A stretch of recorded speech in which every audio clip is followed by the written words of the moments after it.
La ivermectina es, digamos, el producto que más...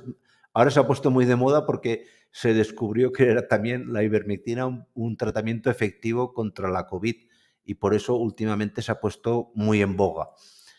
Tenéis que saber que en ningún prospecto de ivermectina os pondrá que está indicado para el tratamiento de la sarna, pero todos los veterinarios del mundo lo gastamos para la sarna.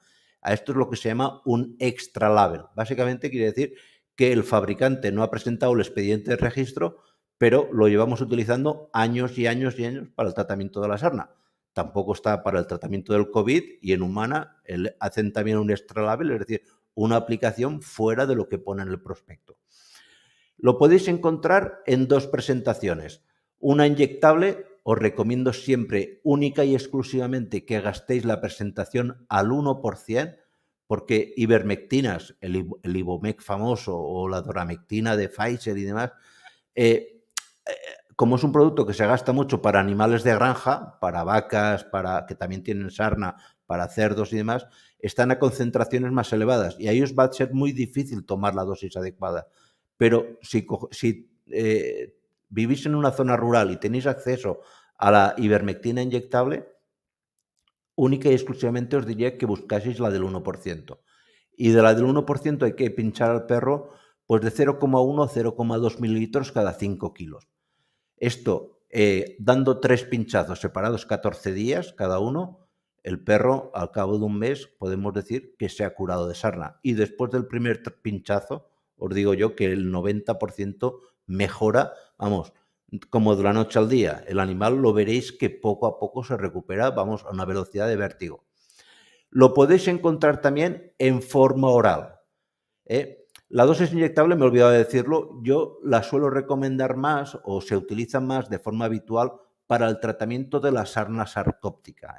La sarna esta que habéis visto en el vídeo inicial que lo veíamos en este perrico pues justo al principio. Para este tipo de sarna recomendamos la forma inyectable. En cambio, para la sarna demodécica, que es esa que llamamos sarna roja, donde el animal está tremendamente enrojecido, pues yo creo que es más práctico y más lógico utilizar la dosis oral, la presentación oral que podéis encontrar en pastillas. Esto es un producto más viejo que el MEAR, muy práctico, muy cómodo y que hay que darlo a la dosis adecuada. La dosis para la sarna demodécica, si la utilizáis la dosis oral, es de 300 microgramos, no miligramos, cuidado, microgramos. Y para la sarna sarcóptica, si no tenéis acceso a la forma inyectable, es una dosis de 400 a 600 microgramos, por kilo. Ojo, y esto es muy importante, la ivermectina no se puede utilizar ni en perros colis, ni en pastor inglés, ni en ovejero australiano, ni en galgo afgano, por una razón. Estos perros tienen una, no voy a decir que una alteración genética, pero sí una peculiaridad genética que hace que lo que llamamos barrera hematoencefálica, es decir, es una separación que hay entre el cerebro y la sangre, porque la sangre no llega directamente al cerebro, hay una separación.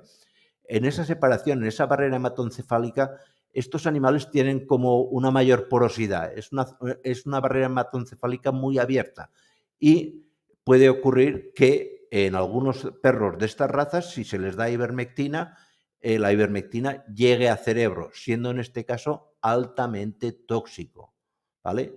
En cualquier prospecto de ivermectina os encontraréis esta recomendación. No se dé nunca en colis, pastores ingleses, ovejeros australianos ni galgos afganos. Y, evidentemente, tampoco en cachorros de menos de 3 meses, animales desnutridos o muy viejos, etcétera, etcétera. Las recomendaciones habituales. Pero, sobre todo, muy importante, no dar en ese tipo de perros.